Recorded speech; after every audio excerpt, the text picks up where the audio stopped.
Hello, everyone, and welcome to Ktown Connects. I'm your host, Jason. With me is Donny, and we're here to connect Kenosha to. This is my first time doing the intro. Oh, you're right. All right. Kenosha, that great big busy town, right in the middle of the USA, between the New York Harbor and the San Francisco Bay. Where the wine is sweet, the beautiful West, that's the right place to be from.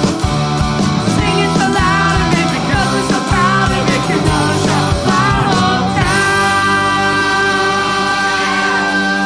It could be a beer.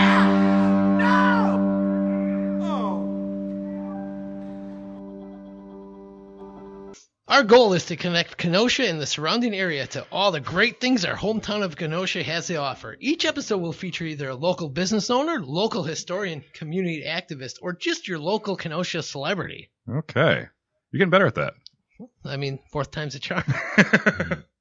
With us today is Kenosha viral sensation, Koerri Elijah. Hey, Koerri, how are you? Hey, thanks for having me, guys. How's it going? Welcome, Koerri. Appreciate it. So we're going to kind of go through Kenosha and how it relates to you, how you relate to Kenosha. And so we're going to start with little Koerri. Okay. Little Koerri. Nice. What neighborhood did you grow up in, Koerri? So I grew up on the north side, kind of by Grant Elementary, north of Washington Bowl on 19th and 36th. Okay. Yeah. So in that area, I lived there until I moved out of my house. So like Okay. 17. So you're a Bradford kid? No, I actually went to Indian Trail and graduated from Ruther. Okay. I'm too old. I forget about ITA. Yeah. Back when I was I was a Ruther kid myself too, but yeah. So where'd you hang out when you were a kid? So like, all right. So when I was a youngster, like really, really young, I hung out in the neighborhood because, that's what young kids do. We like skated in the street and played a lot of like inline hockey and stuff like that.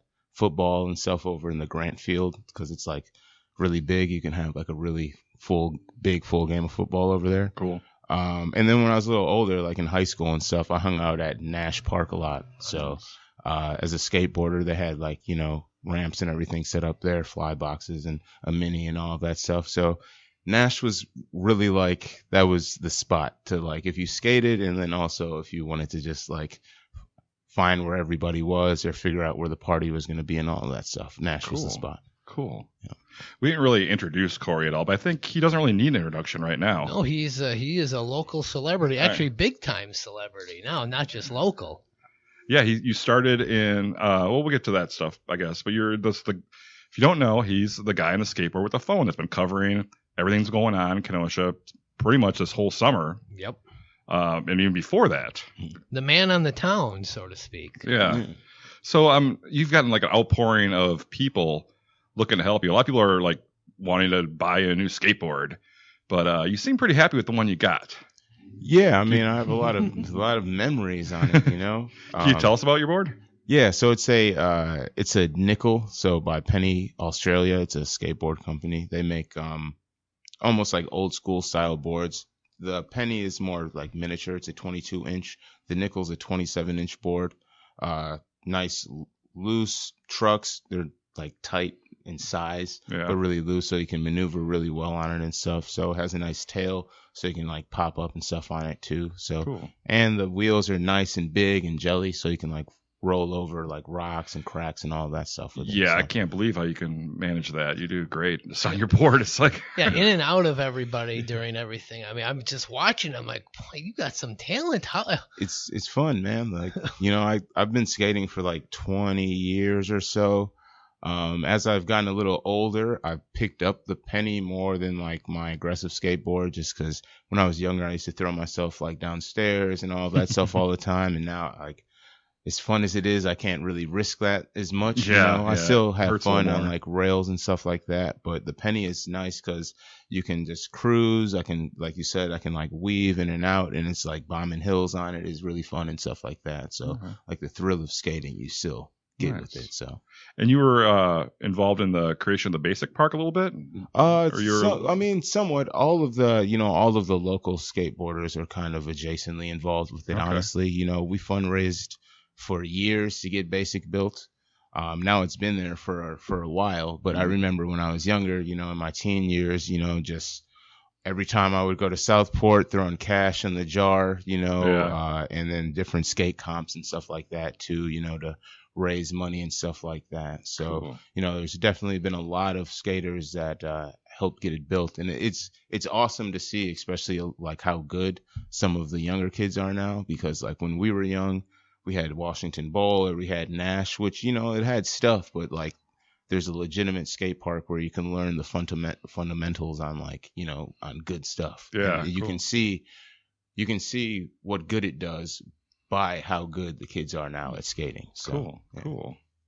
So, so you do tricks and stuff too. You're not just a rider. Yeah. Yeah. Because when I was a kid, I'd had a skateboard, but I just used it to get from point A to point B and tried to fall on my butt, Oh, yeah.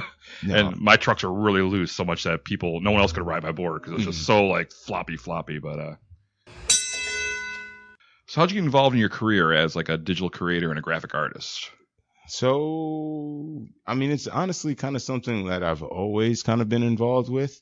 Like, I've always been intrigued with like film in a way. And I remember even when I was young, I bought like a handy cam just to make like little skits and stuff with like my little brother and stuff like that. So I was always intrigued with like film. I was in AV club in middle school and stuff like that, and learned how to edit good and stuff doing that.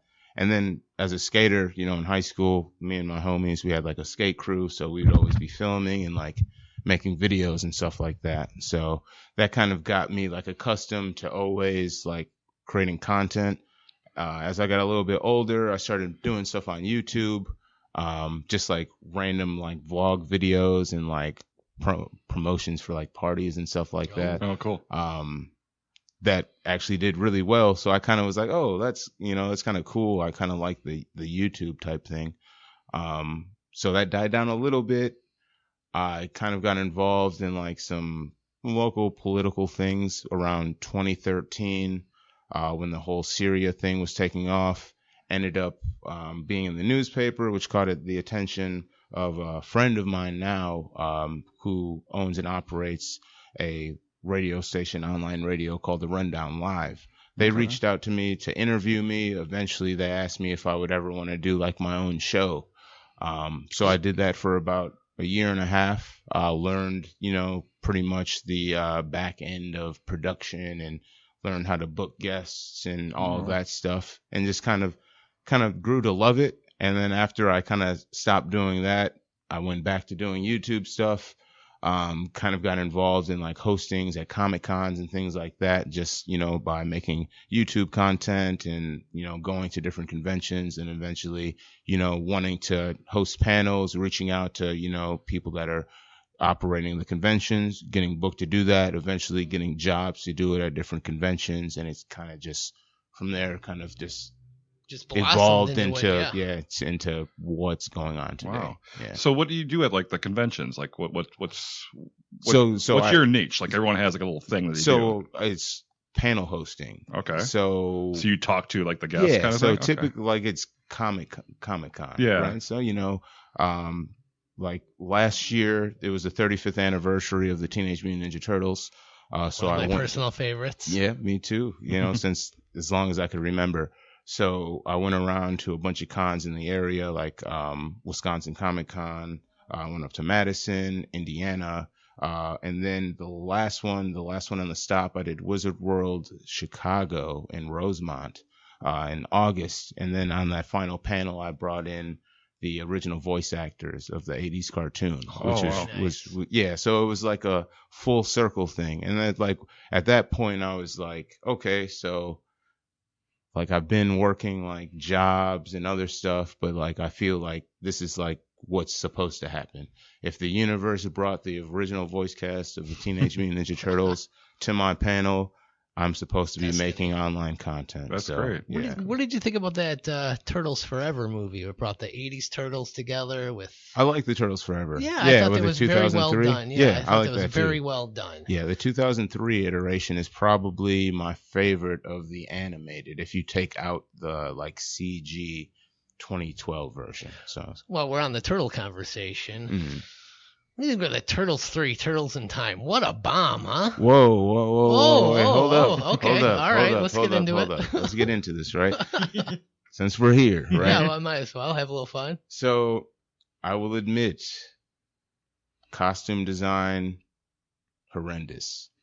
without the Jim Henson Creature Correct. Shop, like, it's just like there's no comparison. And you could tell, like, as the films progressed, they got worse. And if you bring in the Fox Kids show, which is a direct With the female Ninja Turtle? with Venus. So that is a direct continuation of the movies. So a lot of people don't know that, but that literally takes place in the same universe. Everything that happened in the first 3 films takes place in that, and that was And that only even lasted worse. for a season, Yeah, right? I think it was 8 episodes.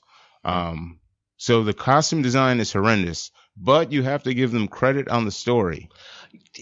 I agree with you because I hate the story, but then if you're going to make a third movie, hey, go for something out of the box. And if you're a fan of the comic books, like Turtles in Time, right, it's not, like it's a big deal. it's not far fetched that they Right, would every do movie time can't have travel, Shredder right? in it. And then there's a lot of things like in the film too, like a lot of people don't really catch, like Yoshi, the young boy Yoshi, is Master Splinter's master. So when Master Splinter grows up, he's taught by Yoshi, who was saved by the Ninja Turtles. So if the Ninja Turtles Michelangelo would have never saved his life, the Ninja Turtles would have never existed. There you go. So it creates this paradox. So it's like things like that. As a kid, like, I don't understand stuff like that. And I was like, man, that movie's garbage. But then, like, I was older and I watched it and I was like, oh, like, it looks bad, but if it looked good, it would be a good movie. I think I'm gonna rewatch it now. Yeah, do it, You're gonna man. change. You're gonna change the way I think. Like, I about it. literally hated the movie with, I like, all of remember my as a kid soul. going to the theater and seeing it and like, Yeah. And now I'm making arguments for it. So Real quick, what do you think about the newer ones? the Bay Turtles. Yeah. Oh, So no comment? All right, Yeah. all right, Yeah. all right. I mean, they tried. Ask the actors how they feel about the film. Is where I'll leave that. It's a shame because I had really high hopes for him. I really did. But I mean, the elevator scene in the first movie was cool. I'll give them that. But I've never seen a Turtles movie. what? Not any of them. None of Oh them. my goodness! Watch we could, it. I'm older. Oh, I'm we could probably- old. Like we when could they probably came quote these. when they came out, I was at the bars already Oh drinking. boy, so yeah, I know. I was. Watch the first one. Yeah. Like, honestly, So if you're well gonna, done. if you're gonna, The first one is a beautiful, beautiful movie. yeah. Like, is it like, even if you don't like comic books or anything, well, even if you didn't, Yeah. like, as a film, it's a great film. Like, it's a great story. Like, It's heartfelt. Yeah. I mean, The first one from like 1990 or so. yeah, yes, 1990. Yes. The second one's it's good, but it's more cartoonish. Yeah. you know? So they were like, we made a bunch of money. They didn't expect to make money, and then they made tons of cash. So they're like, well, let's keep this thing going and Let's get keep things Vanilla Ice going. in the second one. Like, I mean, that dance scene is so awesomely bad. I love it. I Yeah, love man. it. And you know what's cool? He still performs the ninja rap when he tours. right, Oh, which man. is great. Like, yeah, he has like cars that have like Ninja Rap or Go Ninja Go on the license plate. Like, he's all about it, and I respect him for that. Real quick, well, one more thing I'm on the turtle kick now. I was a big fan of the Archie comics. Were you ever into those with Cuddly the Cowlick? Mhm. Oh, I love that storyline, and I think they ended after 99 issues or Mhm. something. But growing up, and I still have them all, and I read them probably every year. I just go through them. I love that whole arc. Mm. I mean, they were so environmental friendly, message in those, and everything. I mean, it was just great. You big fan of those ones as well? So, or? I mean, I wouldn't say I'm like a huge fan, but I definitely, have dabbled with Archie a lot. And, their crossover with the Turtles and stuff is something, I have in my collection and stuff like that. So Good, because I'm missing a few. I might have to hit you up for the ones I'm missing. I might have them. Perfect. I might have them. So Archie did a crossover with the Turtles. Yeah, Archie It wasn't Archie and Junkhead or whatever his name is. Archie made a Ninja Turtle Turtles. comic. Yeah. Oh. Yeah. I think the first 3 issues was the basic Ninja Turtle story, and then they went into their own kind of story. Huh. Going to different universes and But Archie's not a real person. Archie Comics. I'm thinking of like Archie and Veronica and all that. Right. That's the basis of Okay. what these comics are. But Archie wasn't in it. No. Okay. No, All right. no. I'm thinking it's a Now crossover that with might be interesting. Yeah, I mean, and they may do it because they've been doing a lot of crossovers like Jughead and Michelangelo going at it. Hey, that'd be pretty cool. Seen crazier things, yeah, right? So speaking of entertainment, you have your YouTube channel. I saw you have a lot of like these old ones. You look a lot younger. These reaction videos you got. Yeah, it's pretty cool. Yeah. Do you miss your hair?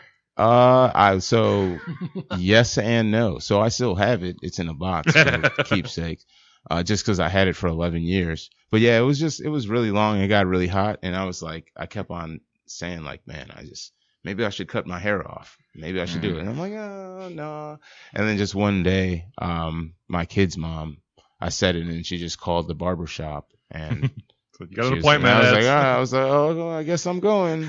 And then, so I cut it off. And it's cool. Like, I can breathe. It breathes a lot better. This will be like the second winter, but the first winter was like a fro in a long time. So we'll see how it goes. I like hats, so it makes it a lot easier to wear hats. Yeah, my hair grew pretty long at one time, and I'm so happy to get rid of it. So this is long hairs for the I'm growing my hair long again. I love long hair. Okay. I love it. You should. Well, I'm old now. I got to get rid of this receding hairline. Okay. Well, good luck with that. Thank you. So Koerri, this isn't your first podcast. No, it's not. You've been a podcaster yourself. Mm. And I know you have the one Old Word with Koerri Elijah is the current one you're doing. That's right. You also do a video game one. Yes. Which is Play Legit. Yes, the Play Legit podcast. Yeah, that's a gaming podcast. I've written for a website called playlegit.net since 2016. So this kind of goes with that then. Yeah, it kind of goes with that. So yeah. So it's basically the podcast for the site. We've done other podcasts for the site too. They're more of like game show type podcasts that we did in like 2017, the Mission 3 podcast. But yeah, just make a lot of content for them as well as myself. My personal podcast is more of, if you're going to compare it to anything, I would say more of like a Joe Rogan-esque podcast. I'm not like smoking on the podcast or anything like that. Who knows what happens in the future? Maybe someone will come in and want to, like, I don't know, smoke salvia or something by themselves. I wouldn't do that. I'm not opposed to people doing their own lifestyles or whatever. I wouldn't have someone do something like crazy because, kids and stuff like that. But yeah, so it's kind of like that. I just really want to talk to people that I think are interesting. People in the community, people from all over. So a lot of people have been reaching out too. So we have a lot of cool people booked that'll be coming out in the near future. Cool. And then the Play Legit podcast, we just do a weekly gaming podcast. We talk about gaming news. We do interviews, like we interviewed Tommy Tallarico of Intellivision last month or so. That's you and your buddy KJ, is that Yes. Yeah. Yep. KJ. Yep. Okay. Yeah. He's the founder of Play Legit. Okay. Yeah. Super cool guy. Really nice guy. He's done a lot for me. Helped reach out. I keep on dropping my phone. And you're gonna need that. And like they have a huge he's based out of Columbus, and they have like a huge group and following out there of people. They do a bunch of stuff. I don't know if you've ever heard of so there's this whole thing of like people redub animes. So there's one called The Slap on Titan, and KJ and a bunch of people from Play Legit are involved with creating that. So that's pretty big online. So we do a lot of stuff. They're working on like a show that I did some voiceover on too. So a lot of collaboration with those guys and myself. Oh, cool. Yeah. Nice. So should I buy a PlayStation 5? I'm on the fence on it. What else would you buy? Okay, I'll buy it then. I'm a very cheapskate, so then buy a Nintendo Switch Lite. I have a Nintendo Switch. I have. Or you could. Well, already. I'd say you could buy the new Atari VCS, but you don't want that. I'm gonna go PlayStation 5. Yeah, when PS5 it comes is out. PS5 is the way to go. Just gonna do it. It'll be good for at least 5 years. And people that know me, or at least that listen to the Play Legit podcast, are definitely gonna notice what I'm not bringing up right now. Ooh. But we'll leave that at that. Ooh. So I noticed you're wearing your PlayStation shirt, so I had to ask. Yeah. Because my girlfriend gets so mad at me. Are you going to buy it or what? I'm so sick of you talking to me about it. I know nothing about it. You make the decision. I mean, we don't know either. Right, we know that's what true. it looks like now. We know specification-wise, but we don't know how much it costs. We know, I guess, what games we'll be able to play at launch, but... And backflip. Is there a release date for it yet? No, it's holiday 2020. Okay. Yeah, they said they're not going to push it back, but I mean... They might. Who knows? Right? Who knows? I'm thinking 500 to 700. Is Yeah, that kind of I what mean, they're saying out there? Yeah, which isn't, you know... No, it's not bad. Oh, it's Because not what bad. was the PlayStation 4 when it came out? I think it was like... PS4 was like 400, I think. Okay. Yeah. So $100 more is reasonable for Yeah, what they're I mean, gonna do. spec-wise, it has, you know... And you can play all the old games Teraflops. on it too, they're Yeah. saying. So that's going to be nice. I can bust out my all my old Crash Bandicoot games. You know, Yeah, right? yeah.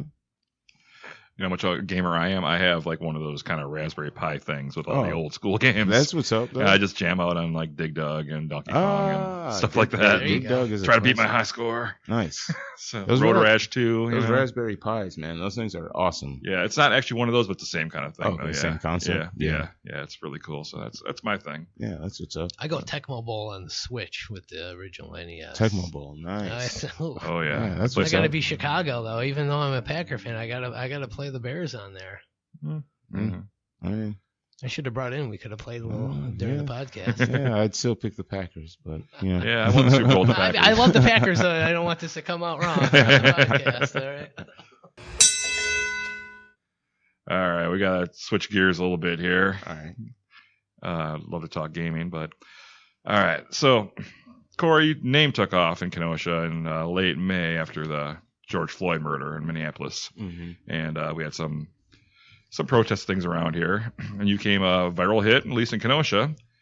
But it's not your first time that you're covering local events. How did you get started doing that? Kind of just like naturally with the show I did before, just kind of being involved in politics and, you know, talking to a lot of people that were involved in the political realm. I just always think it's kind of interesting. Yeah. Like having an understanding for something makes it like easily accessible for you, you know?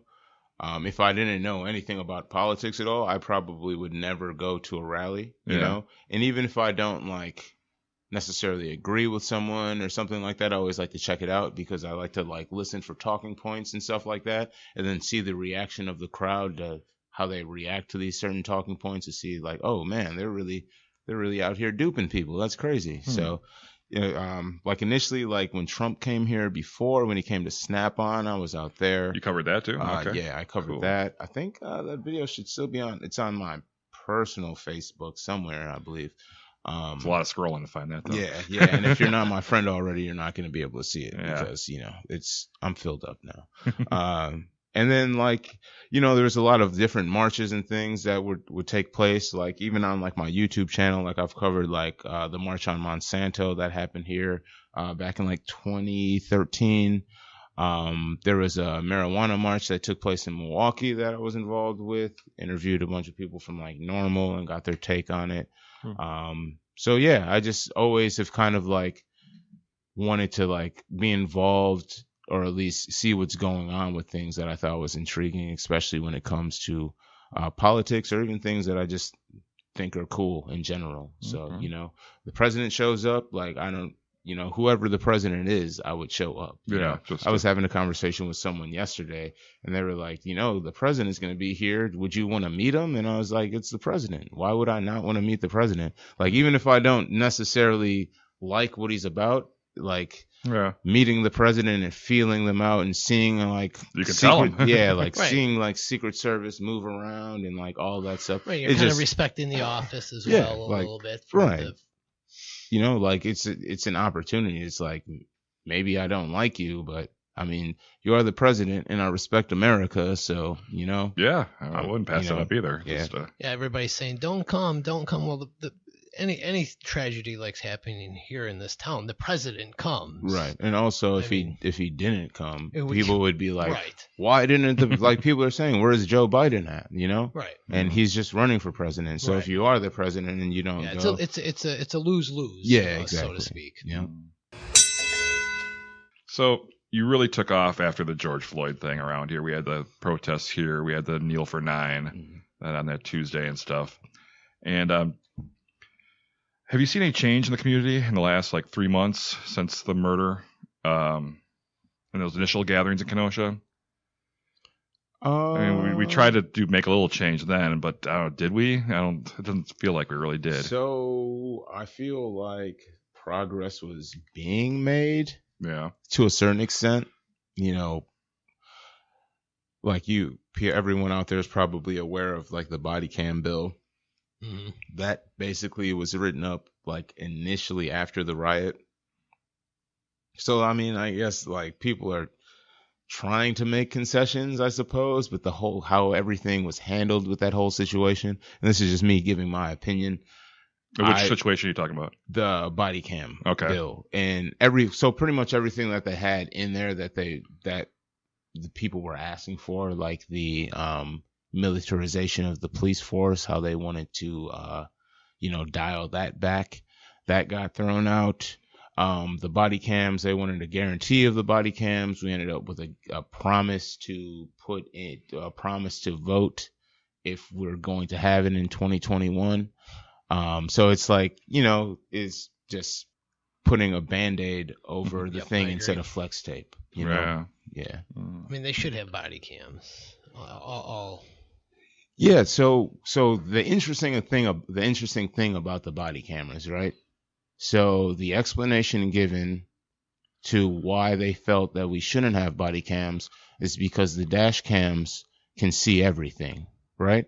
So now we have the situation, right, with Jacob Blake, where we will see if the dash cams really capture everything or not. And I doubt it. And me too. So why not have we'll two? see. Why not be safe than sorry? I mean, come on. You would think that someone sitting on the board would ask the necessary questions. When the people in the public speak up, they tell them to be quiet. Yep. So if the representatives aren't there to ask those questions, and that's one of the things that I noticed while I was there, because I had never been to a county board supervisor meeting before. I was like, oh, they're literally, it's quite riveting, isn't it? No one literally, some people will make arguments, but then when they're making arguments, it's literally just a political argument. They're not arguing the facts of the situation on why things won't work this way or things like that. They're just like, oh, well, politically this goes against how my constituents will feel. So we're not going to, I'll propose this, or I'll propose something that I already typed up, and just kind of skating over the issue almost. Mm-hmm. But I mean, I agree. They should have body cams. They have the cameras in the car. Better be safe than sorry. I mean, come on.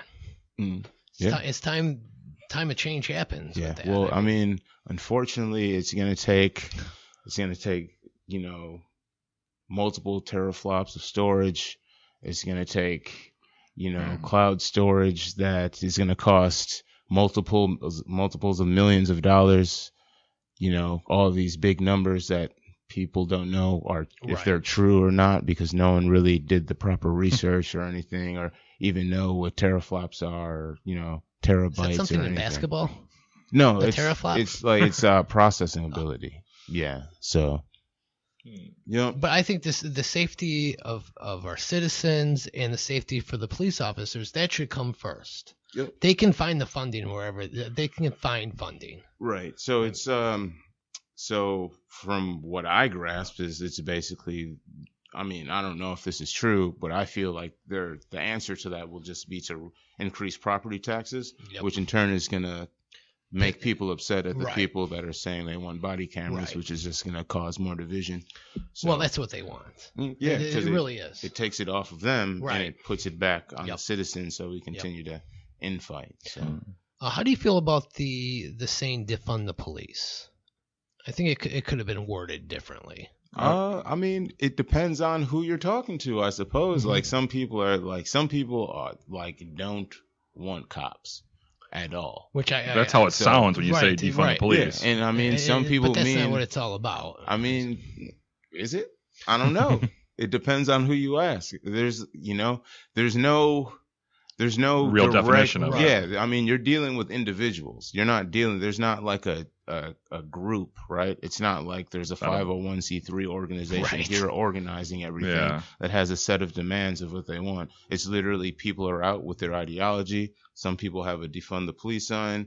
Some people are, have their AC, AB signs or whatever. I have my Yeah. restructure the police sign. That's what I go by. Just restructure the whole program. Yeah, I mean, well, so it's one of, I feel like it's a thing that there has to be like a solid conversation on. Right. Like there has to be like a conference, like a week's conference of different specialists coming in, people with all different ideas, have it televised, have it, online or whatever.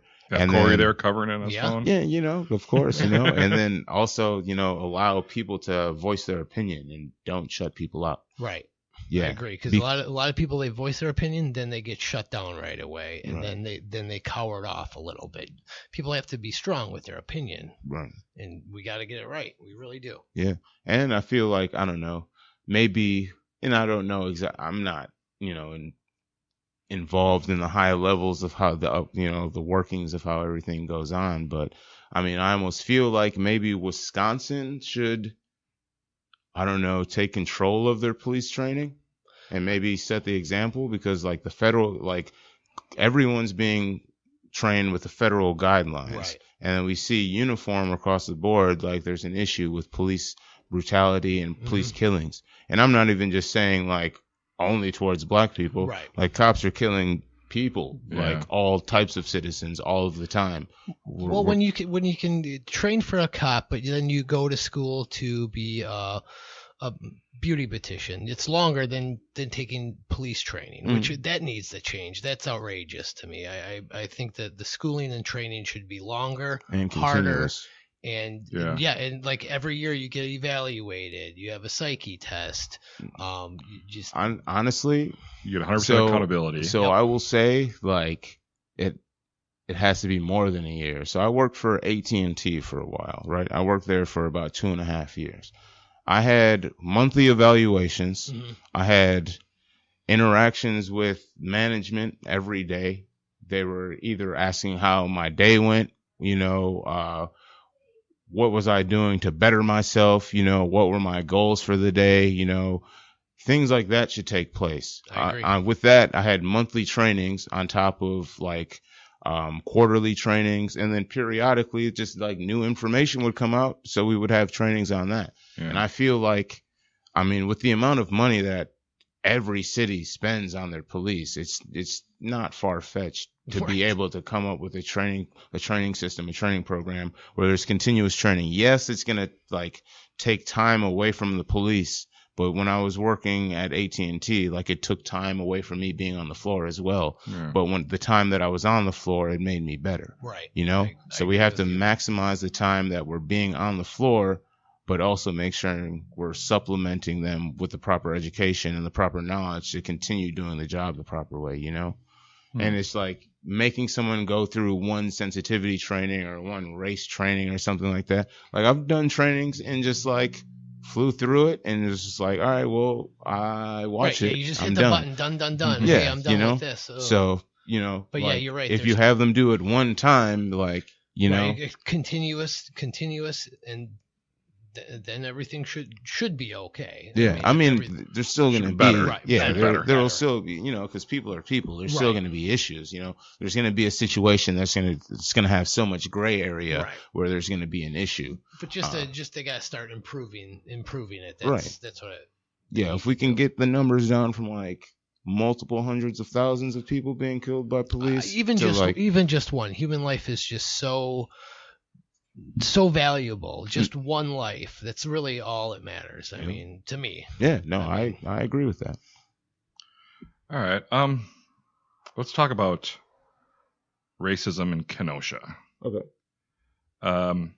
After the whole Jacob Blake thing, a lot of people said that this is something that's overdue in Kenosha. They say that there's a lot of systematic racism in Kenosha. Personally, I mean, I think it exists, but I don't think it was really a problem. But then I'm a white guy. I don't know. You being born and raised in Kenosha, What are your thoughts on that?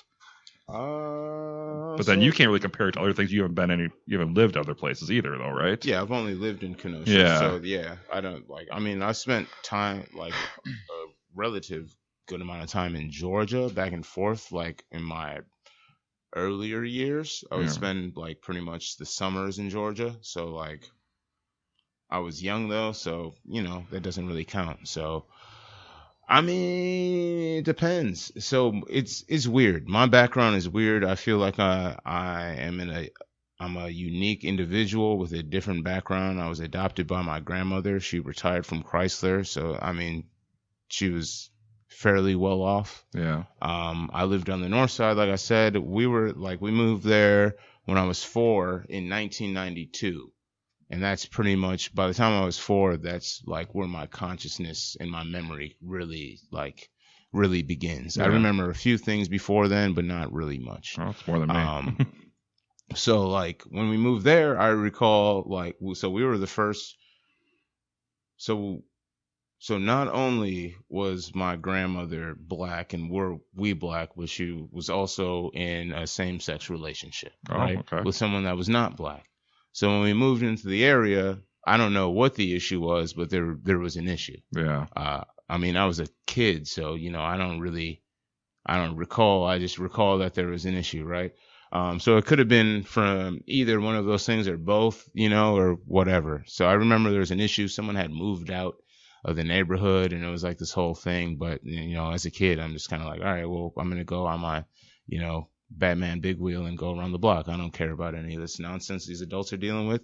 But then there would be times as growing up, we all hang out in the neighborhood.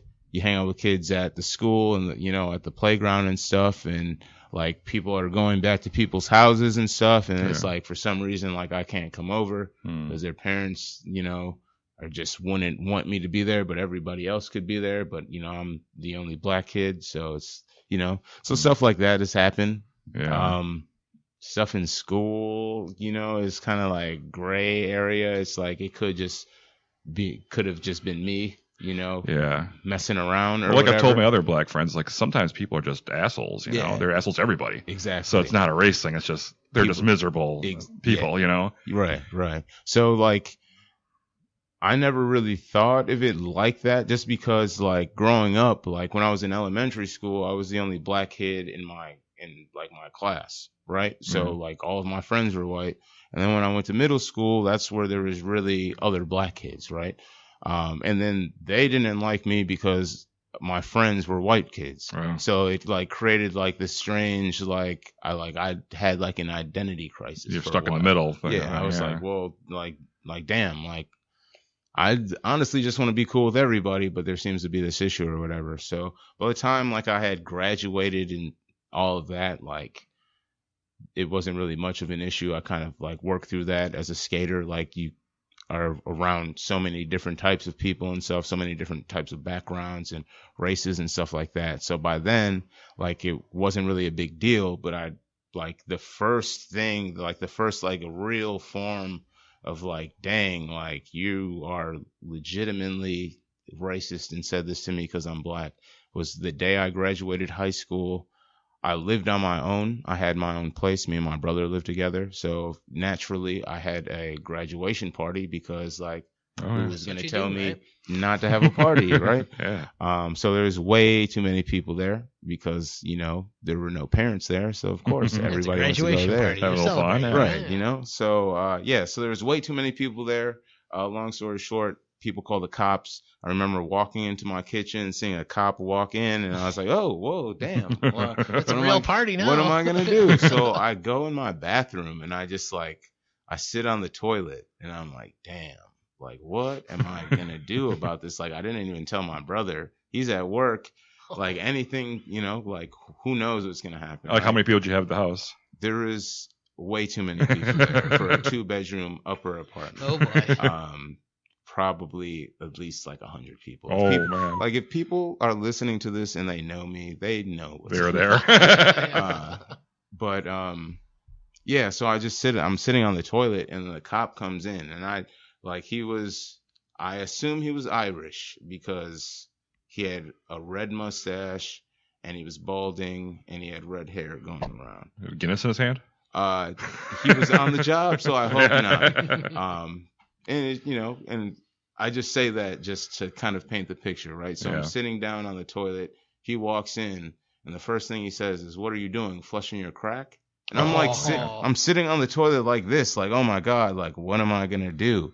I'm sitting down, like, I've like you would hear the toilet if I had just flushed the toilet. You're not scanning over an open toilet. Yeah, I'm literally just sitting here like, oh my gosh, what am I gonna do? And that was the first time I was like, oh, like you said that because I'm young and I'm a black man and I'm in my bathroom. So like from there, it kind of like set me on like a path where for a long time, I'll be real, I did not really like the police. Like I had experience with the police. One of my grandma's best friends was a detective, and he would come over all the time and like help with stuff around the house and stuff like that. And he wanted me to be a cop, and he was like, man, like I can help you get on the force and all this stuff. And it was kind of like a plan of mine to do that. But after that, I was like, yeah, I'm not involving myself with anything like that. And it kind of set me on a different path. So, So speaking of the police, how have your experience been with the KPD this summer? So this summer has been, I mean, I can't. You're signing autographs for them? I mean, I can't. It's not bad. I mean, they had. So, all right. Well, I got shot in the arm, but it was RPD, so I won't put that on. Yeah, KPD. can you talk about that in case some people might have missed it? Yeah, I got shot on the arm. So, someone messaged me and cleared things up too. I thought they shot tear gas by us because I was by press. Was this the Sunday night? Yes. Okay. So what had happened was because someone messaged me and like was really like they were really upset that they did it and were like sorry and stuff. And it's cool if you're hearing this. It's all right, man. I'm not upset. So they shot tear gas by them. He kicked the tear gas and he kicked it like right by me. Yeah. So I'm like, yo, like I don't want to be tear gas. So I go to kick it away from me, and as soon as my toe touches it, I got shot in the arm. Ooh. And like I have like a big nasty scab on my arm. So I was like, man, like I was really upset. Like, why did you shoot? Like literally, we're by press. Like we're like literally, you see all the cameras are like right here. I'm just trying to make sure like they had a little section just west of the courthouse. Yeah, there, right, and literally literally the giant crowd of protesters is like right here. And like where I kicked the can, nobody was standing there. It was literally in like a giant gap of probably at least 50 feet around where nobody was standing. Yeah. So I don't know. Like it is what it is. Like I wish I didn't get shot in the arm because it definitely hurt. My elbow was definitely swollen for like 3 days and I could like barely move my arm, but it's part of the job. Was it your camera hand? Yeah, it was. Oh. Yeah, it was the camera hand. Maybe they're trying to put you out. They were trying to put you out, silence you. There's too many people watching. Yeah. Get his elbow.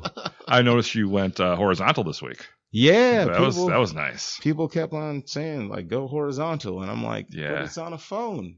Are people not watching on their phones? But people kept on saying they were watching on TVs. I was one of them. I screen shared it to my TV, so. So yeah, it's nice seeing the whole screen like that. So yeah, it was nice to see when you switched over to that. Yeah. Did you get a new camera that day? Because it looked even better. I bought a new phone. Okay. Which like I didn't want to buy a new phone because I'm gonna have to buy another phone soon. But I just needed a secondary phone, so I just bought another phone. Swapped my old phone as a backup just in case something happens, and I just go live straight from there if I run out of juice or need to call somebody or something. And yeah. What's your equipment setup like for the night? So I just use the DJI Osmo Mobile 4 now. I just got that. So I have that, and I have the Osmo Mobile 3 as a backup, and iPhone 11 Pro and iPhone XS Max. So you're carrying 4 cell phones with you? No. So 2 gimbals and 2 cell phones. Wow. And a bunch of gimbal. What's that? It's like a handheld camera kind of thing? Okay. It's like you use it to keep the phone sturdy. Oh, okay. Yeah, it has a tripod on it. Like a selfie stick? Yeah. Okay. Yeah, except it won't shake. And stuff like that. All right. Yeah. So you got 2 phones and the sticks. Okay. Cool. Yeah. And then I got some new mics coming in that should be here probably today or tomorrow and stuff like that. Just in time for Trump tomorrow, right? Yeah. Had to pick up some more equipment. So you were covering it pretty much every night for the past week. You've been out there at least a little bit, and the last couple nights have been kind of quiet. But So how have you been? You're not the only one now. Like earlier, a few months ago, you were like the only channel in town, the only show in town to watch.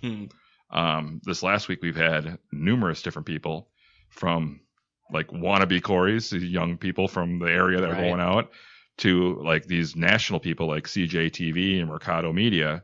How was your interactions with them? Did you have any interaction? So Mercado TV showed me a lot of love. So shouts out to him. Every time I saw him, he basically would like shout me out on his stream and stuff, and like, I think he wants to do some sort of collaboration as well. So we'll see what happens with that. CJ, I met briefly once, didn't really interact with him too much. Okay.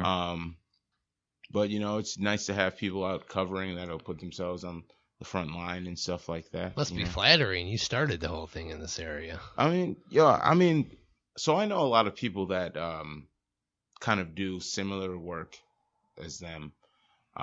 So I mean, in the regards of flattering from them, I would say no. From people in the community, I would say yes.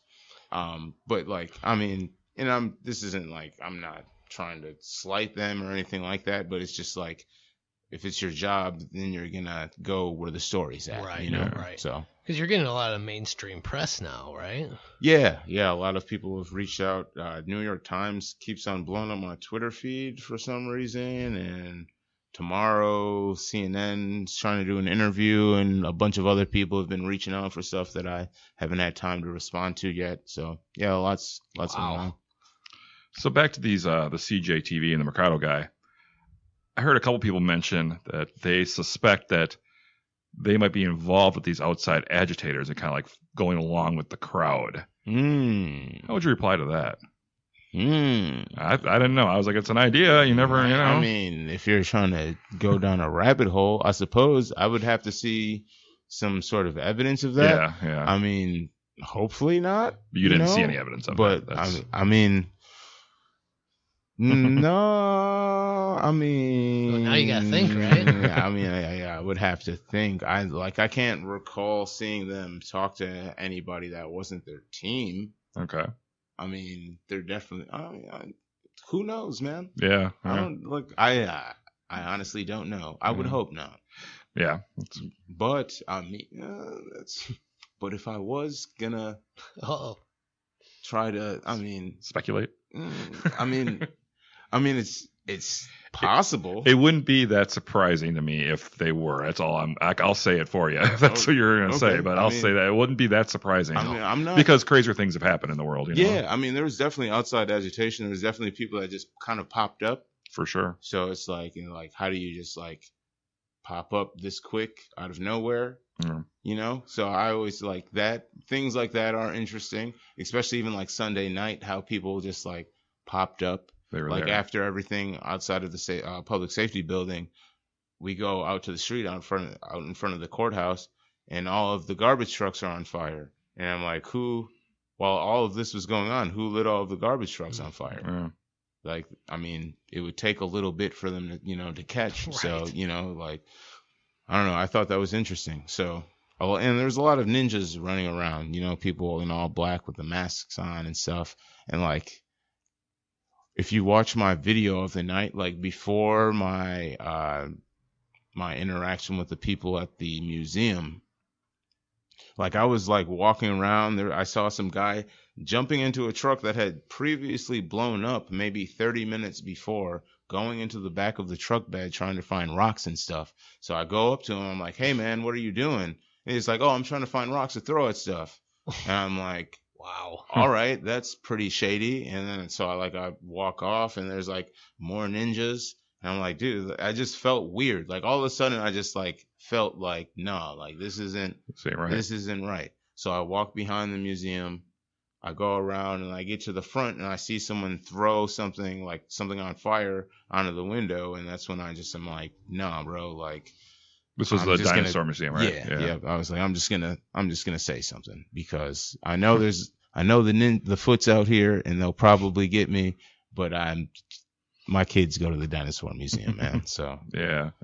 So there was definitely a lot of shifty people that definitely popped up super quick.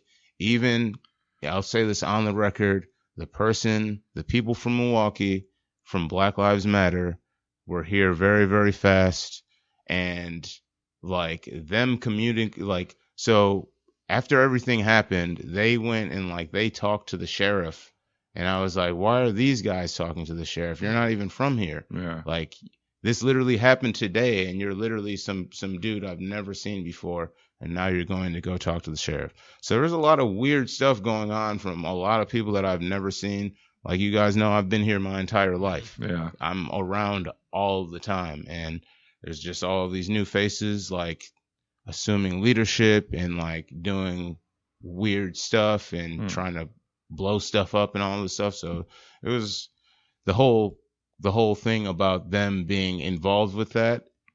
As much as I don't want it to be true, it could be. Hopefully it's not, but based off of everything that I've seen, I wouldn't put it past anything that's been happening. Yeah. Okay. There's one thing, this thing that really like infuriated me last week is the shooting of Jacob Blake was on Sunday. On Wednesday, well, there was like rumors going around that he had a knife. There's the pictures of him walking to his car, that he had something in his hand.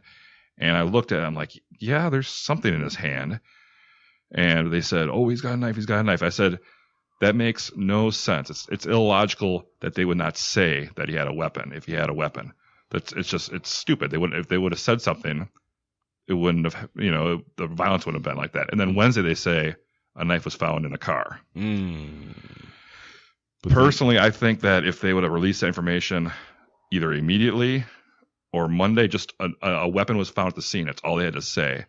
I think that would have eased some of the agitators. Maybe not. We would have had protests for sure, because 7 shots is still 7 shots. But I don't think we would have had these outside influences come in.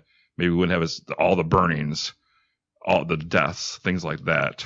What do you think about that? I think it would also happen, personally. You think so? I don't think it matters. Also, really? I don't know how I feel about the knife, because I saw the footage of the thing in his hand or whatever. It's like keys or something. But then I also saw footage of a plastic bag that got transformed into a Molotov cocktail on video somehow. So, I mean, and I edit video. Yeah. So, I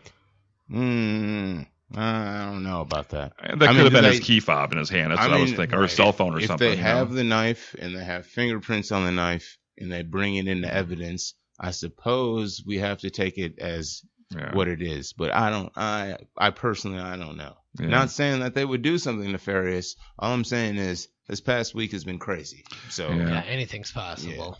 Yeah. And it's like there's like people are trying to clean up mistakes that have been made. Like the police have been looking very, very bad throughout this whole thing. Not seeing the video. Yeah. David Beth. Yeah. Yes. Wow. So I mean, I know a lot is happening. I know people are probably exhausted and overwhelmed, because I am, but it's not my job to figure that stuff out. Yeah.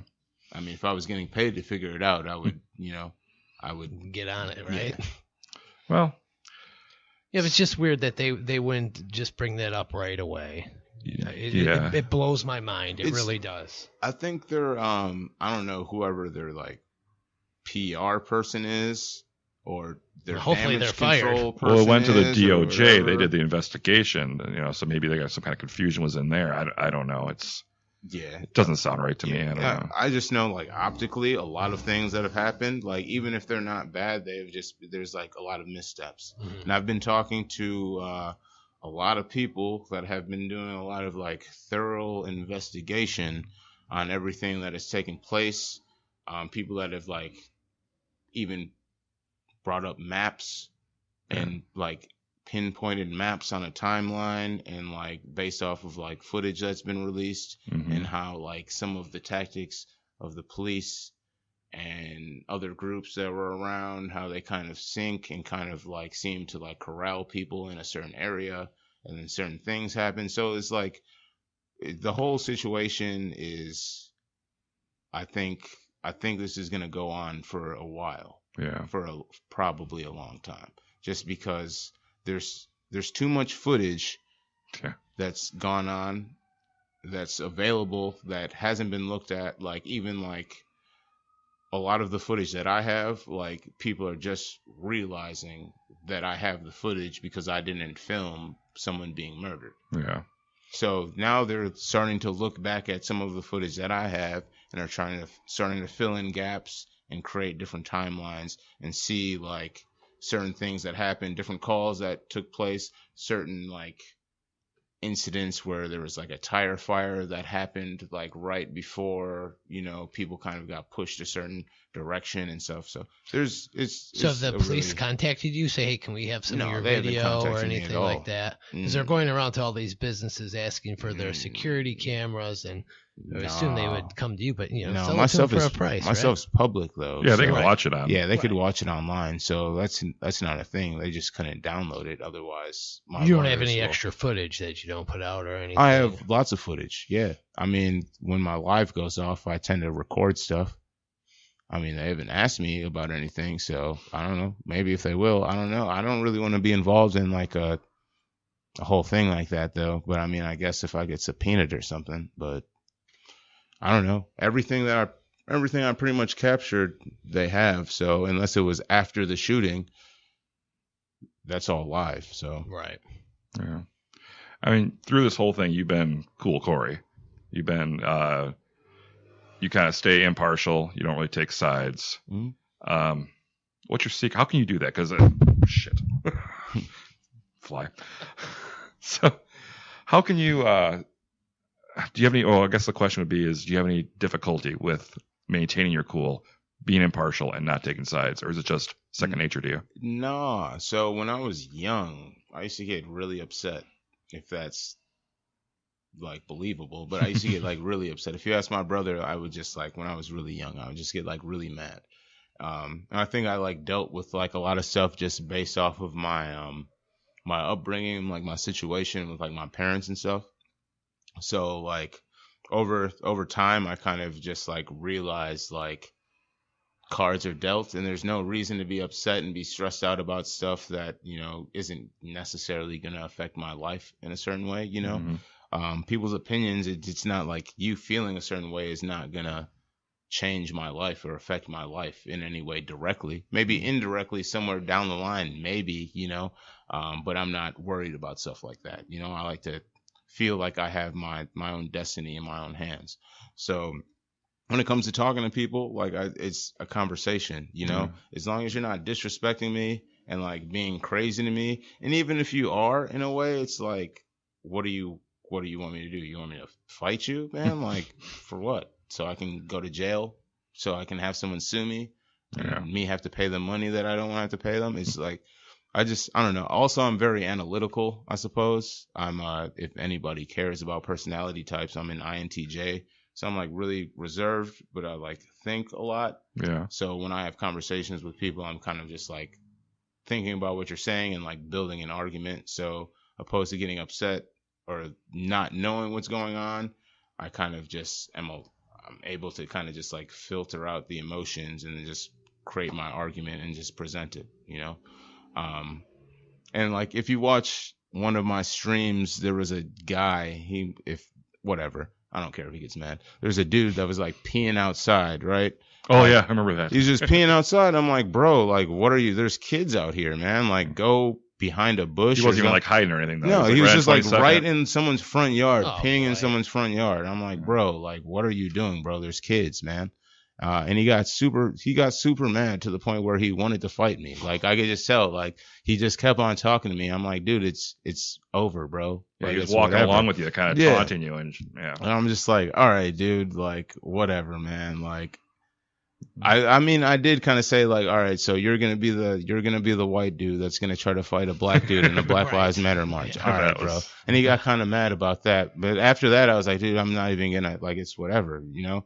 I let it be known, for the record, if someone attacks me, I will defend myself. Hey. You have to. But I'm not out here looking for fights with people. And, like, I only said it because literally there's children, and I'm a father. And, like, what are you doing, bro? He's just peeing right out there. And That's if I really was, like, malicious, I would call the cops on you, bro, and have you set up where you have to register. But you know, I was just like, hey, maybe you shouldn't pee in front of kids, bro. Yeah. And he got mad. So I was kind whatever. of wondering about that, like during like a march or something like that, especially when things are all shut down.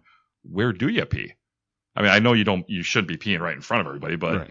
you just kind of duck out in someone's backyard, I mean, maybe in the garage or something. there was an alley not Yeah. far from there. Yeah. Like, if you're familiar with the Uptown area, like if you need to like duck off and pee somewhere, you Yeah. can find somewhere where you can nonchalantly pee outside. Oh yeah, I'm not validating him at all. I'm just, No, I was thinking of that before the fact. He wants to that know it where happened. you go pee at when Oh, you're out. I hold it, man. I am a Yeah, holding master. You're going live for 4 or 5 hours Right. straight. Yeah, man. And people are handing me water. And most of the time, so people know, most of the time when I say no, it's because I know that I'm probably not going to find a bathroom for a while. So I try to like Yeah, manage they my should take water offense intake. when you say no. I'm just gonna sweat out what I got. Right. Yeah, exactly.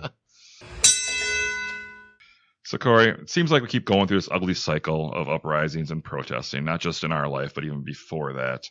And are we getting any change? Are we not? Have you done any like studies into like the racial protests of the '60s? And if you have, do you think we're better now than we were then? Better now than we were in the 60s? I mean, that's a good question.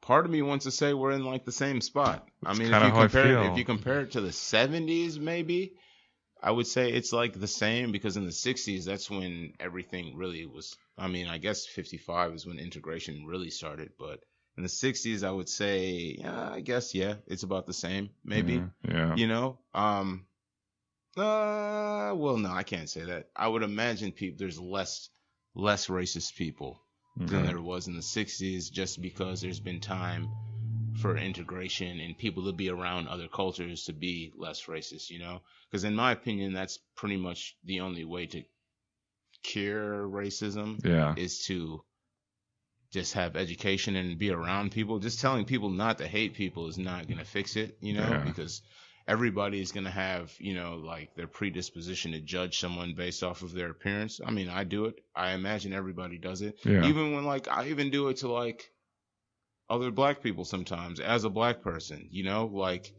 it's not that I feel like, most of the time I feel comfortable, but sometimes I'm in a situation like, yo, this dude might mug me, so I'm going to look over my shoulder. Yeah. But I also feel like that around some white people, you know, Oh, yeah. or some Yeah. Hispanic people, depending on where you are and stuff like that. That's always going to happen. Also, I mean, there's some places like I won't go because I feel like I would just feel out of place, you know, Mhm. not saying that people would make me feel like I'm out of place. Sometimes I just feel like, hey, this is not my spot, you know, so I don't go to those types of places. It'd be like neighborhoods and stuff, or No, not neighborhoods, just like establishments, stuff Okay. like that. Okay. Like, you know, like I'll go, like, for example, like I don't wear suits and stuff, right? So when I go on CNN, I'm probably just going to wear a t-shirt. Someone would There you probably wear like a button up or like a sweater or something like that. That's not me. Yeah. So I imagine, I've been to Sassy Bees quite a few times. It's a nice place, Mhm. nice establishment, just not really my speed. Your you cup know? of tea, right? Right, you know, like I'll go there if someone was like, "Hey, do you want to go to Sassy's?" Yeah, I'll buy you some free drinks. But Come if on it was down up here. to me, like it's just not my style of place. You Me know? neither. I've never been so, there. So there's gonna be places where people are just gonna be uncomfortable or not feel like they're their place, and it's not even necessarily always like a race thing. It could just be how you are as a person or the type of music you like, or you know, whatever it may be. So I feel like things have changed a lot. There's still like the slight feeling, I suppose, like that people are out to get you, but I don't really feel that much. Maybe like, and again, like I said, like my upbringing is kind of different. So like I wasn't sheltered in, like, not necessarily sheltered, but like in an area where I felt like I was oppressed. Mhm. Like I felt like I had freedom, but there was some occurrences where I'm like, oh, I can't do certain things because people don't like how I look or whatever. Yeah. But I don't ever feel like it stopped me from being able to achieve anything or anything like that. So I feel like there's still an issue systematically somewhat, but I feel like it's more of an individual thing where people really just need to open up more. And become more educated, or certain types of people need to move into certain areas so people can be accustomed to certain types of people, so they don't just have, these predispositions that they've never had counteracted, Like walk a mile in someone else's Right, shoes. exactly. Like if you've never been, like I remember the first time I met someone from the Middle East, and I was just like, and I was in high school, and like literally, I guess technically in middle school I met someone from the Middle East, but I honestly I didn't even know. I thought they were like Hispanic or something. Mm-hmm. It was just, when you're young, you don't even really recognize stuff like that. Yeah. But when I was in high school, I was like, you see someone with like a burqa and stuff. And I was just like, I have no idea what this is. Like, I wasn't passing judgment against them. Didn't know I just was like, right. well, what is this? Like what's going on? And as a kid, I may have even like cracked a joke or something. I don't recall. Oh, that's ignorance, right? Right, exactly. I just didn't know what was going on. But as life progresses and you have more life experience with people, you start learning about people's cultures and things. You start finding out like the interesting things about them, why they do certain things, why they wear the certain clothing and things like that. And Yeah. it really is just intriguing. Or even just like different people's cultures, being around Hispanic people and how they commune together and stuff like that. And you can go there and they always have food for everybody. Not always, but generally they'll have like food for people. Some of my Italian relatives are. I go over there, it's like, oh geez, here we go. We're feasting. Yeah. Oh boy. Yeah, and with Italian families, it's always like you get like courses too. Yeah, you get like the appetizers and stuff. My nana doesn't stop serving that ravioli and lasagna. Jeez, that's too much, man. But right. yeah, every culture is different, you know. Just learning. But Okay. that's the cool thing though, I think, about Kenosha, because things have been bad in a way, but I feel like you can't even attribute the Jacob Blake situation, in my opinion, to even. I mean, you could in a way to a race situation, but based off of the history of Kenosha, I look at it as just another situation where the Kenosha police have found themselves in another situation. That they weren't ready for. They weren't trained for. Right, exactly, or whatever it is, whatever the culture is with the KPD, why these things continue to happen, right? I'm not looking at it as like KPD, like a white man shot a black man. I'm looking at it as, here comes the KPD with another issue of police brutality where they nearly killed someone or killed someone, like this. It's happened more than once. They've killed a lot of people, like the last 20 years or so. Yeah. Right. Yeah. And I mean, Michael Bell was a blonde-haired white kid. Yeah. So I mean, and that's the most famous case, or was the most famous case. We'll see what happens. It's not a competition at all. No, we'll see what happens. Well, I think the impact of the Jacob Blake makes it more well known, I guess you would say. Right. But so it's safe. We try to assume that most of the people that be listening to this show have an open mind. They try to see color. They try to be free of prejudice. But also, I hope that we have some other people maybe listening in too, people who don't feel that way. And do you have any words to say to that audience directly? I would just say, hang around some people that don't look like you. Try to find some people with a different background. Go volunteer somewhere. Go clean up a park in an area where you don't live. And I'm sure you will encounter some people that you typically wouldn't be around, And like, again, listen to their stories. That's what I like to do. Yeah. Everybody's got a story that can fascinate somebody else. Right. I mean. Yep. And that's the thing. If you don't put yourself in the position to even be able to hear those stories, then you're just going to stay stagnant, Yeah. So, I mean, open yourself up. People are interesting. I'm a people watcher. I love conversations. If you see me out in public, a lot of people will be like, oh, how is this happening to Koerri? So shy.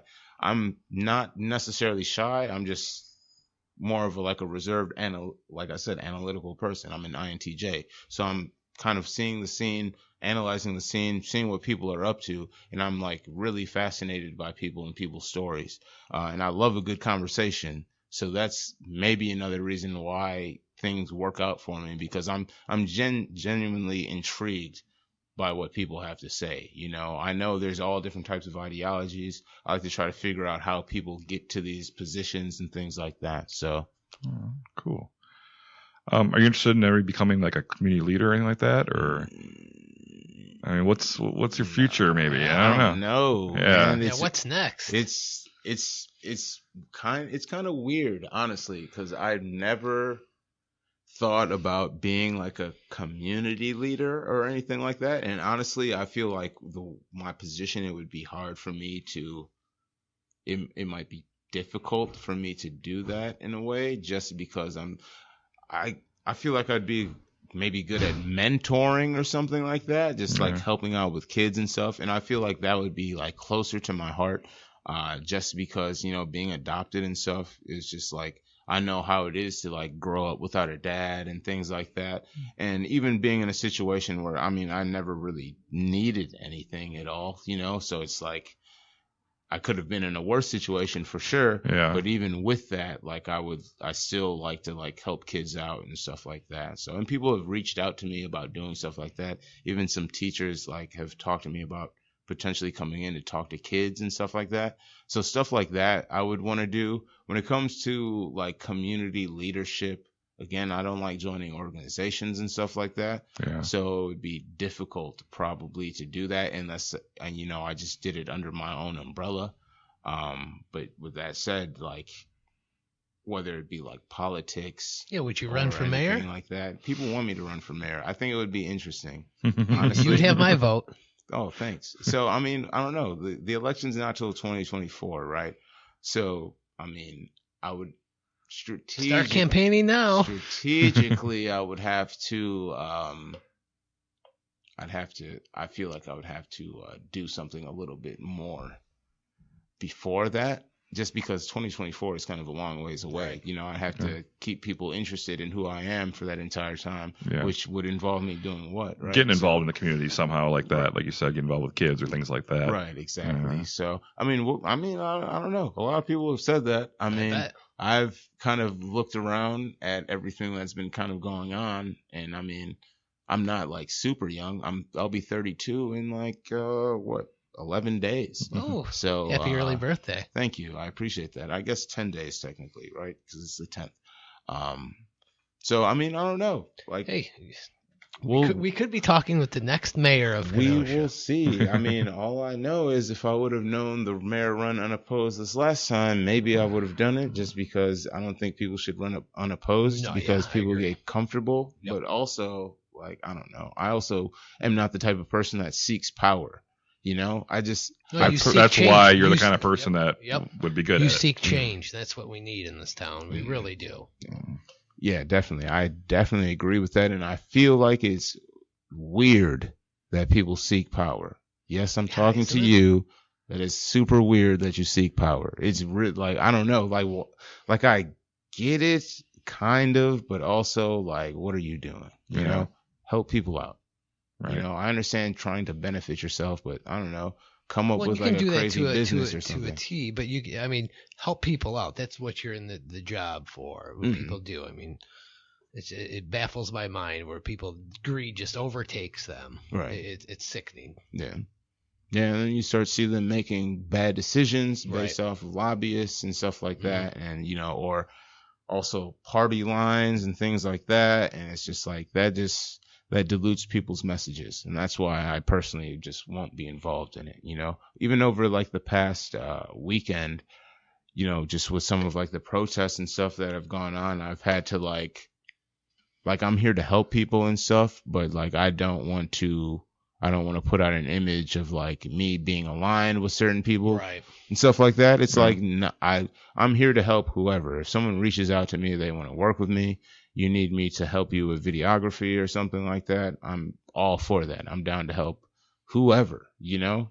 But it's like, I don't want certain like imagery or people to just as long as the make message assumptions. Is right and you agree with it. No, even that. I don't care if I agree with you 100%. I don't want to be seen as if like I'm with you, because I'm not with you. Because I'm with myself, right? Because I could be with you 100% right now, but then the next day a position changes and then I have to reevaluate what's going on, you know, then I might not be with you the next day. And if I sign up, I'm paying dues and all, you know, all Yeah, like I just, you know, I'm not trying to, like, I don't have time for that. Also, it's like, I like the relationships that I'm building with people, and I don't want to sour the relationships because of decisions that I have to make for myself, you know? So as long as I just always I stay legit, I keep my ground rules what they are, and people just know up front, like, hey, like, I'm here to help, but I'm not here to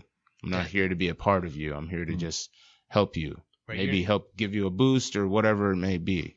But I'm not. But you're not somebody's brand. No, I'm not. I'm my own brand. Literally, and that's why I use my name, because it's literally me. That's what I really respect about you. I mean, you're your own brand. You're not going out selling it to whoever comes. You're you. You have good values. You're sticking to them, and that's great. You don't see that too much in today's world. And that's what we need to see. Yep. And especially, you know, and like my whole goal is to help educate, I guess, in a way, but really just kind of be an example for people, you know? And like, especially being a black man, it's not like the example that I'm setting is specifically for black people, but I feel like as a black man, presenting myself in a certain way and doing the certain things that I do in a way will help benefit black people in the future as well, because they'll have someone that they can see. For sure, yeah. And, you know, model themselves after and not feel weird about doing something a certain way because of the culture being a certain way or something like that. So, wow. Cool. All right, now I think we're going to take a little break. Yeah, I got to take a leak. Yeah, we're going to take 5, and we'll be right back with a little bit more from Koerri Elijah. And we're back. Ktown Connects. Hit us on the email at ktownconnects@yahoo.com. Did we thank our sponsor? I don't think we did. We're recording right from Bikini Healing Arts in downtown Kenosha. We want to thank them for the space. Thank you, Stacy Anderson. Thank you very much. And don't forget to follow Ktown Connects on Facebook and Instagram. For sure. And Koerri, why don't you give a plug where our listeners can find you? You can find me at Koerri Elijah everywhere. And Koerri is spelled Koerri. As long as you have that, you will find me easily anywhere. Yes. I know, I did a simple Google search, and you got a lot of pages. Yeah. You got a lot of pages, man. It's pretty crazy. Well, we got some random fire questions. Get to know you a little bit. All right, so what is your favorite park in Kenosha? Ooh, dang. I know. Wow. Favorite park? We'll say Washington Bowl. Oh, okay. You could say basic. I mean, Is that a park? I mean, Anderson Park would be the whole park. Yeah. I like basic.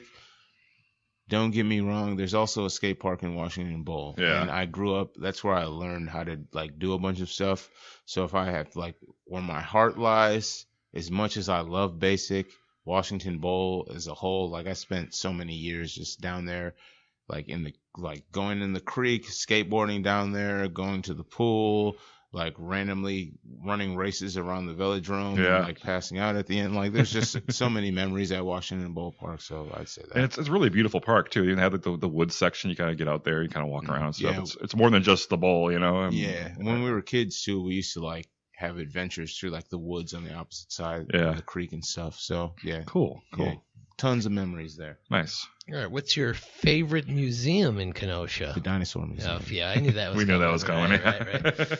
All right, if you're going on a day trip, you going to Chicago or Milwaukee? What, a day trip? Yeah, just a day trip. I'm going to Milwaukee during the day. If I'm going on a night trip, I'm going to Chicago because they stay open later. Nightlife in Chicago. Yeah. All right. Favorite pizza place in Kenosha? Are you a pizza guy? I like all pizza. Good answer. That's a hard question for anyone to answer. It really is. Yeah, it changes daily, doesn't it? It does. Also, I'm leaving myself open for, you know, Sponsors. I love all pizza. He wants that pizza sponsorship. That's what he wants. I just need someone whoever wants to provide me free pizza will be the best pizza. Favorite place in Kenosha to see a band? Ooh, Hat Tricks. Ooh, very nice. All right, your favorite Kenosha summer event? I know they've been canceled this year. Taste of Wisconsin. Yeah. That's a For good sure. one. I love that one. I get that pineapple drink. That I would love it every year. I look forward to I it. really love food, so. Who doesn't? Yeah. I mean, Taste of Wisconsin. It's up there for me as well. All right. So, what is your favorite streaming service? Dang, wow. Or favorite right now? How about this week? Yeah, I know you're busy. You haven't been Well, watching much, yeah, I but haven't watched anything. This is horrible. Wow. Right now, jeez. All right, Hulu, because I was watching My Hero Academia on Hulu. So Hulu for Okay, now, cool. until it changes or someone's like, hey. until some new show pops up that you're like, I Right. gotta watch that. Yeah. If you could be a superhero, which one and why? Thank you for asking me this question, because no one ever puts enough respect on the Flash's name. I would be the Flash. The Flash is the greatest superhero ever. He literally could beat anyone. He can go in the past. He can go in the future. He could stop you from existing if he really wanted to, but he never would because he's a great person. I'm going the Flash all day. Wonderful. You were like ready for that one. Oh yeah, that's my favorite question. You're like, to be finally asked. somebody asked, and it was Ktown Connect. All right. Which domestic chore do you do better than anyone else in your home? Jeez, better than anyone? Yeah. Well, so technically now I live alone. So he does them all. I do all of the chores, and I'm horrible at all of them. So if someone would love to, I don't know, clean for me or That's wash the way my you can help dishes, out Koerri. Come by his house and Stop wash by. his dishes. It's a Mary maid over there fold for my you. clothes for me really quick, or help me put my clothes away, something like that. Hit me up. All right. Who do you look up professionally? A real person or fictional? Who do I look up to Yeah. professionally? Dang. Wow. We I've- knock them out of the park with these questions. Yeah, that's here. a good question, because you know what? I don't really look up to anyone. I know that's probably like a weird thing to say, or I'm probably like that guy that's like, oh, I just do everything myself. But like, I haven't thought about that. How about when you were a kid? Did you look up? So when I was a kid, I really wanted to be an actor really bad. So my favorite person probably was Shia LaBeouf. Okay. So if I looked up to anybody ever, it was probably him. All right. Even after that Indiana Jones movie? Even after the okay. Crystal Skull. I know. Did you see that new one he was in with the I have the autistic tax kid? collector. I have not. No, Peanut Butter Falcon. Yeah. I've seen It's a that. great Yeah, movie. that's great. I It's just saw it the other day. Oh, Guess I'll just wait this out. All right, Koerri. How about your favorite comic book character favorite comic book character or cartoon? Comic book or cartoon character? We'll go. So we'll go manga, which is comic book adjacent, Yeah. and we'll say Deku from My Hero Academia. Okay. Only because like there's parallels of his life that I see within myself. Oh, cool. And like what he stands for, I feel like I kind of stand for the same thing.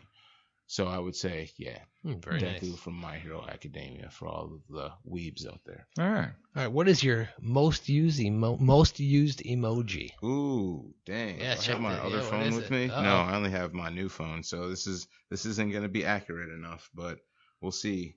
We'll see what it is. He's gonna find the truth here. Yeah. He's not just gonna fly off the seat. He's gonna find the truth. The laughing emoji. Crying laughing. Yeah, I think that's mine Yeah. as well. All right, few more here for you. Edit that, huh? What is your favorite sports team? Out of any sport? Yeah, anything. Ooh. I want to say the Packers, but right now it's the Bucks. Okay. All Yeah. right. All right. Go Bucks. Ranch with pizza. Ugh. What? Ranch with school pizza? Ranch with pizza that's actually good? No. Okay. All right. I guess I agree with you on that as well. All right. All right. So this is the Kenosha question: Big Star or the Big Spot? Star. Come Oh, on, dude. there Don't we go. ask me Okay. that question, All right, man. all Big right. Star. The Spot is good. You've had different owners and stuff. So, like, I don't know. The Big Star. I'm from the north side. He's a North Sider, yeah. Right. Okay, so what is your go-to karaoke song? Everybody has one. What is yours? Well, dang. I haven't sang karaoke in a while. If I was going to sing karaoke today, though, I would sing, and I don't really like doing karaoke because my voice is so horrible. I don't think anybody really does. I sing on my stream sometimes and people like it, but I'm like, my voice is horrible. Dang. I don't know. Sunflower by Post Malone and Sway Lee, maybe. Just because my son would only fall asleep to that song for like 6 months, and I know every single word. So I would sing that. Cool. Nice. So we're going to do a little trivia here. My favorite part of the podcast. We're going to have Koerri versus Donny. Ooh, here See we if go. Koerri It's can beat on. Donny. Yeah. Do I have to answer in the form of a question? No. Okay. No, you do not. All right. Do I have to call you Trebek? You can if you like. All right. All right. Just this month, GameDesigning.com listed their top video game characters of all time. We're going to do the top 10. I want each of you to be able to name a character who places in the top 10. We're going to go back and forth, each of you getting one guess, and we each get 5 guesses total. This is video game characters. Video game characters of all time. And I get to go first because I'm the guest, right? Yes. So you, who's in the top 10? Mario. Mario is number 4. That's a point for you. Okay. Sonic. Sonic is not in the top 10. Oh. He's not. All right, Koerri. That movie was great. How was it? Oh my gosh, the movie was great. Yeah, it was, though. wasn't I it? will Very give you underrated. that. I love that movie. me It's too. a great movie. In the top 10, Master Chief from Halo. Master Chief is number 1. Yeah. Okay. Good call. That's 2 points for Koerri. All right. Come on, Donnie. Link. Link is number 3. Ooh. Steak Well dinner. done. 2 to 1. Koerri. Sonic's not in the top. That kind of still baffles my mind a little bit. Dang. Wow. Out of all, is there like a timeline, or it's like just of all time, right? This is of all. Well, Mario's on there, so yeah, it's pretty much for all Oh, time. man. Yeah. I mean, they still make Mario games though, so I mean, Yeah. we'd qualify even if it was new. Sheesh. Top 10. I said Master Chief was number 1. You said Link was number 3. Mario's number 4. You got, yeah. How is Link over Mario? Because GameDesigning.com. Yeah, Zelda. Dang, who would be Crash Bandicoot? Nah, Sorry. not on there. I should have known he wasn't on there. I didn't. All right, Donnie? Donkey Kong. Not on the Oh, list. that's what I almost said. I was like, "There's All no right, way these are your last Donkey Kong's picks. on there." Koerri, you're up 2 to 1. Let's see, Koerri can. Each get one more pick. Dang, top 10 video game characters of all time. Yoshi. Not on there. Not on the list. Okay, Donnie, you can tie it up here. Star Fox. No. Wow, you guys are pretty lame gamers. I was. Can I? No. So to be fair, I got number 1. True. That's Good true. point. So I mean, and Is after Kirby on there? No. No, he's Yeah, not that's anymore, that's right? what I'm saying. I'm like, who would be on if? He's gonna say these answers, and we're gonna be like, "Oh yeah, Yeah, right. Number 10 is Duke Nukem. Okay. I would have never guessed that. Because when was the last time Duke Nukem made a game? Come on. Number 9 is Cloud Strife from Final Fantasy. Yeah, I Okay, should have said all that. right. I should have said that, but I was like, oh, there's no. Number All 8 right. is the one I never heard of, is Geralt of Rivia from The Witcher. Oh, okay. Okay. Yeah, okay. Yeah, The Witcher is a pretty big game. Dang, why didn't I think about that? Number 7 is one you guys should have got, Lara Croft from Tomb Raider. Ah, Is Tomb Raider really that good though? yeah, I know, right? It's popular. It was good or not, it was popular. Yeah, true that. They had yeah. movies on it, so yeah, it's popular. Yeah, you're right. So number 6 is Princess Peach from Mario Kart. Oh, I thought Mario just counts as them all. yeah. It's a different character, man. Wait, so So is Luigi is on there? Luigi on there? He's not. Wait, They're wait, the only wait, 2. Wait, hold up. Ah. What website is this? GameDesigning.com. Yo. Okay. Hey, here's a quick question. All right. Here's a quick Princess question. Peach, You all can, right. you're a gamer. You can answer this. So it's the Super Mario Brothers, right? Yeah. So it's their name is Mario Yes. and Luigi Luigi Mario. Right? Yeah, Right? technically, Okay. yeah. I just needed to clarify Yeah, that. technically, yeah. Weird. All right. At number 5 is a Solid Snake, Metal Gear Solid. Snake. Number 4 is Mario, you got. Dang, I should have known that. Number 3 is Link, you got. Mhm. Number 2 is John Marston from. Oh, Red Dead Redemption. Yep. Ah, And number 1 was Wow. Master Chief. John You got that. Marston's number 2? Wow. It's not Mario- my list, man. Mario- Dang, slacking. dude. Was this done by like a community poll or something? Or is this like someone's personal list or something? Like Yeah, I don't Princess know. Peach, yo? I just know it's something recent, Yeah, so I just right. kind of, I don't know. Like, and to be that guy, Princess Peach is no longer a character. Come on, Kirby. Princess Come on, Peach is Kirby. a toad now that transforms into a peach. It's a Oh. toadette. Interesting. Yeah, it is. Things are getting weird nowadays, guys. I did learn that the girl in Donkey Kong is not Princess Peach. Her name is Paulette. Mm-hmm. Oh. Yep. What about Princess Toadstool? That's different than Princess Peaches, or No, that's the that's same? Princess Peach. She just got her name changed. That was her original name. Oh, okay. And then they were like, we need to branding, Okay. Peach, Interesting. It should be Princess Mario, right? Because she married Mario, right? I mean, did she? There's- Yeah, if we, Did they get married? I'm sure she banged Bowser a couple I mean, times too. there's some pretty wild fan theories out there. Right. I'll just leave it at that. And Luigi's just gonna sit around not getting any of the No, action. I mean, there is a theory that honestly Luigi took Peach from Mario. So I mean, go on the internet. I mean, if you're interested in things like that, you could read all about it, guys. It's pretty intriguing. I'm gonna look into that. All right, guys. That's about does it for our show today. You can find Koerri Elijah. You can find him on the Play Legit podcast. You can find him on Old Word with Koerri Elijah. You can find him on Facebook. You can find him on Instagram. You can find him on Twitter. You can find him everywhere. Just Yeah. Google search You him. can find him on the streets on a skateboard riding around. Yeah. So that about does it for today. I'm Jason. And I'm Donny, and thank you very much, and appreciate everything you do for our community. Oh, thanks for having me, guys. I appreciate it. Thanks, Koerri. All right. Thanks for listening, everybody, and catch you next time. I'm from Kenosha, I say Kenosha, that great big busy town, right in the middle of the USA, between the New